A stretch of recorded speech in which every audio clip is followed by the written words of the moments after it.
Hi everyone, I'm back with another nibiru video, and I actually got a couple of comments today, and it was basically this person explaining to me to try to look into the biblical theory and to carry on with what I'm doing.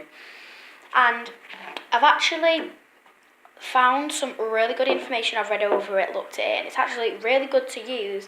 And it basically explains that it's not just all about Nibiru, it's all in the Bible. And apparently everything, loads of things have actually happened in the Bible that are said to happen, like the flat earth theory, that's actually in the Bible, and about planet Nibiru, that's actually in the Bible as well. So I'm going to read 2 paragraphs out for you, which I've read through and annotated it a bit, but it's really good, good information. Just need to get it up. And then hopefully afterwards I'll try and show you some more pictures of the biblical theory of it, but I'll try. If I can't, then I'll just get I'll show pictures of the Nibiru ever so often. So here it goes. Nibiru is the name, basically before I start, this says, it questions what is Nibiru, and this is the answer. Nibiru is the name given to a large planetary object that is supposedly going to crash into Earth at some point in the not so distant future. Basically that's saying that it might happen, but it's not a long way. It's it's going to happen soon, basically, if it does happen. This event is commonly known as the Nibiru cataclysm. Some link the idea of Nibiru with the Mayan calendar reset date of December 21st, 2012. Some believe Nibiru is what the Bible refers to as wormwood. Revelation chapter 8, verses 10-11.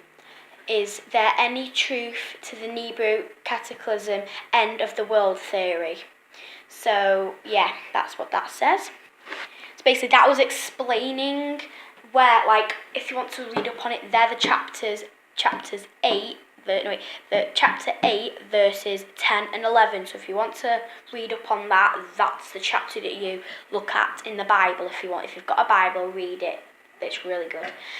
And it's basically just telling you what it in the Bible is, what Nibiru is meant to supposedly be called is wormwood, and that's really, and it's saying, yeah, it's the end of the world theory. Basically, this is the end of the world theory, that it might happen, basically. So now, basically, this is going to now explain. It's kind of still in the Nibiru theory, but going on to it a bit more in detail of the Bible. This is basically going to say what will happen when it's the end of the world, basically. So it says, first we'll look at Revelation chapter 8, verses 10 and 11, since this passage is cited by some believers in the Nibiru cataclysm. It reads, the third angel sounded his trumpet, and a great star blazing like a torch fell from the sky on a third of the rivers and on the spring of water.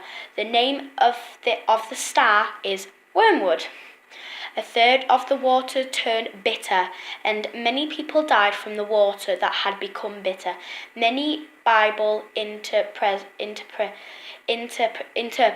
believe this passage refers to some kind of interplanetary object, like a meteor or comet crashing into Earth. So that is basically just said what will happen if this planet. Well, this is what people that believe in God believe will happen when it's the end of the world. They think that something's going to happen with an angel and a trumpet, and you'd have known. While this sounds similar to the Nibiru idea, the object the Bible describes is much smaller. If a planet-sized object were to crash into Earth, it would do far more than poison the waters. It would very likely destroy the entire planet. So that is also basically saying what it might be. It could be a comet, it could be a star. it could basically it could have destroyed the whole of it. So basically, look, think that's Earth, tiny little thing, and like that is like Nubie. That could basically sort of like crash into it, and we'd just be gone basically. That's what could happen.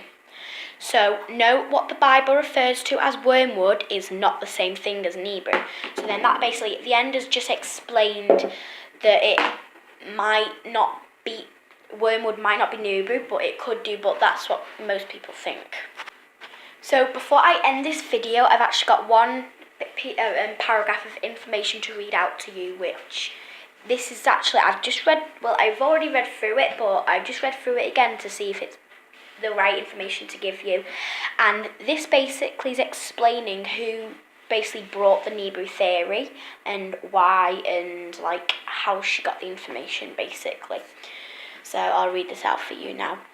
All reputable astronomers and planetary scientists dismiss the idea of a planet-sized object crashing into Earth in the foreseeable future, while ancient Babylonian mythology contains